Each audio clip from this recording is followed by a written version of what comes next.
Good morning, children. Today we will study about the consumer equilibrium in two commodity cases. Yesterday we have seen about the consumer equilibrium of a single commodity case. Now let us imagine that there are two goods in the market, X and Y, and they have hold some prices. अब जब दो goods available है market में तो इसमें दो conditions होती है। एक होती है जब दोनों की प्राइजेस सेम हो और एक होती है जब दोनों की प्राइजेस अलग अलग हो। तो first we will deal when the prices of each commodity is same.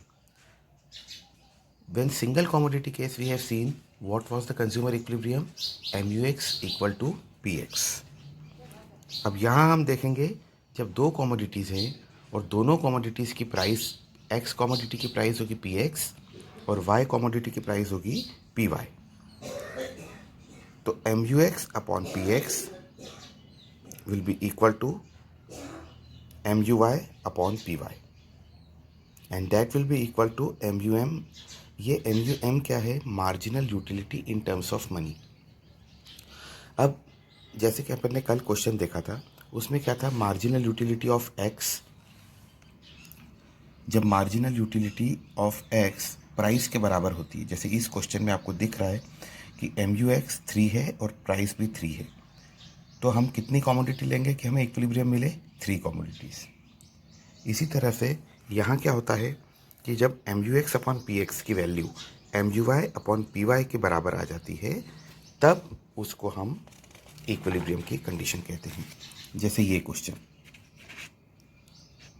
अब दोनों की प्राइस सेम है तो MUX जो गिवन है क्वेश्चन में, it will be given in the question, वो है 12, 10, 8, 6, 4 और MUY कितना है? 10, 8, 6, 4, 2।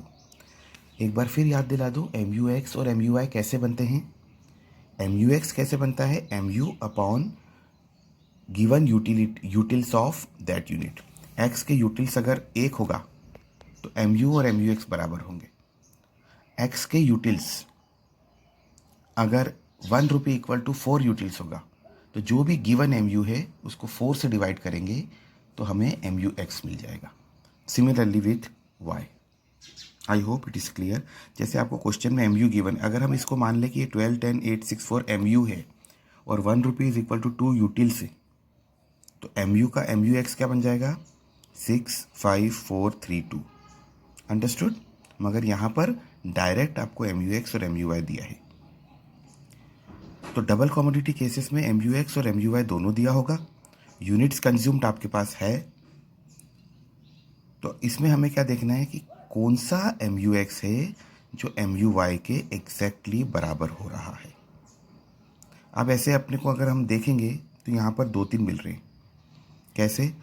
MUX 10 सेकेंड यूनिट पर है और MUY 10 फर्स्ट यूनिट पर है।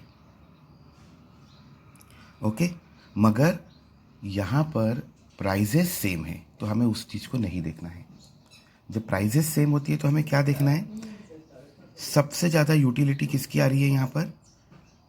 यहाँ पर आ रही है 12 की, तो उसको रैंक दे दी 1। सेकंड नंबर पे यूटिलिटी किसकी सबसे ज़्यादा आ रही है? अब सबसे ज़्यादा सेकंड यूनिट पे यूटिलिटी जो आ रही है वो आ रही है 10।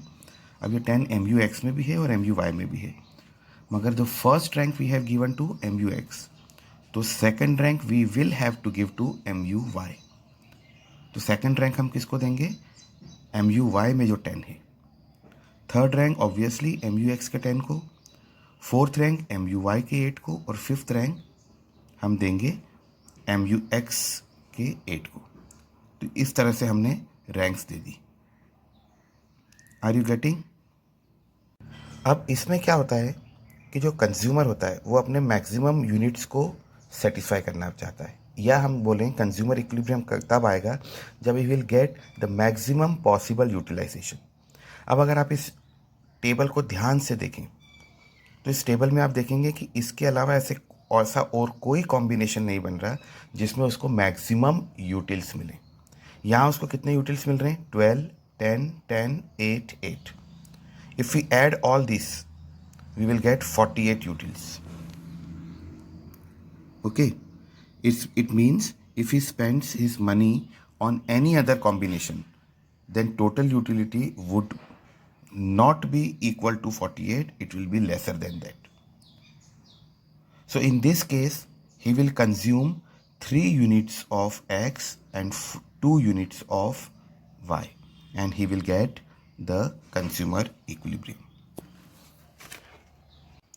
Now we will go to the case when prices of 2 commodities are different. अब यहाँ थोड़ा अलग सीन है.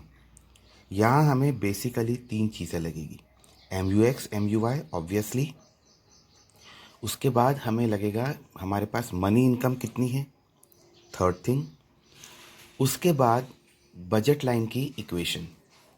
बजट लाइन की इक्वेशन होती है P1X plus P2Y equal to M. Budget line की इक्वेशन होती है P1X plus P2Y equal to M. This is the equation of budget line. What is given here? P1 is the price of first commodity, P2 is the price of second commodity, X1 the units of X1, X2 number of units of X2, and M equal to money. Now if you are with your pen and paper, kindly note down whatever things we are required.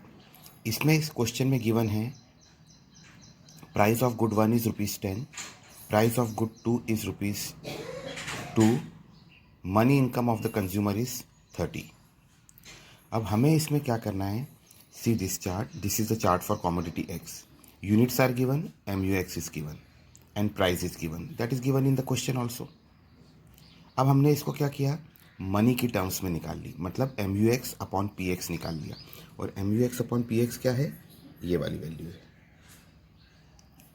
So MUX upon PX कितना आ रहा है, 10, 8, 6, 4, 2, 0, -2. Now we will go to the commodity Y. Same process. The chart is given. MUY upon PY, 24 upon 2, 22 upon 2, 20 upon 2. It is given. So MU in terms of utils you have got 12, 11, 10, 9, 8, 7, 6. Now if we compare both the chart, you will find that 2 times the value is coming equal. एक 10 है और एक 8 है. Can you see that. अब हमें इसमें formula apply करना है. फॉर्मूला कौन सा अप्लाई करना है, सबसे पहले हमको ये ध्यान रखना है हमारे पास 30 रुपीज़ है. जब हम देखेंगे 10, तो x की कितनी यूनिट पर 10 आ रहा है, फर्स्ट यूनिट पर, और y की कितनी यूनिट पर 10 आ रहा है, थर्ड यूनिट पर. अब इसको हम रख देंगे P1X1 plus P2X2 equal to M. P1 है 10, X1 है 1, 10 इंटू 1 10, P2 है 2, X2 है 3, 3 2 जा 6, तो 10 प्लस 6 कितना हुआ, 16. मगर हमारे पास मनी तो है 30. अब सेकंड देखेंगे, सेकंड आ रहा है MUX में आ रहा है 8, MUX अपॉन PX आ रहा है 8, और MUY अपॉन PY आ रहा है 8.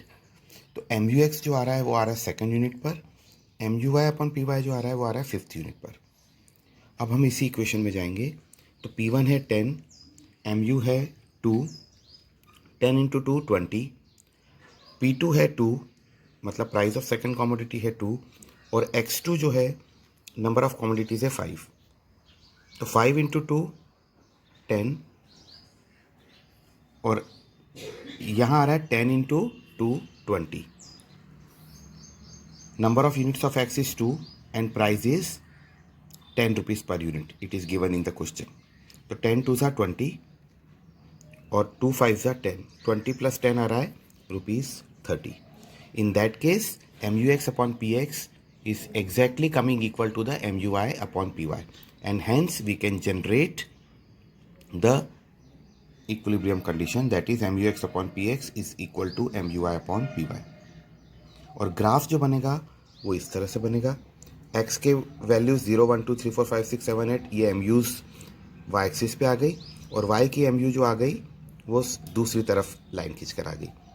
X के यूनिट इंक्रीजिंग ऑर्डर में X एक्सिस पे गिवन है, Y के यूनिट इंक्रीजिंग ऑर्डर में from right it is given. जो पॉइंट ऑफ इंटरसेक्शन आ रहा है उस पर आप देख सकते हैं X2 है और Y5 है. I hope it is clear to you.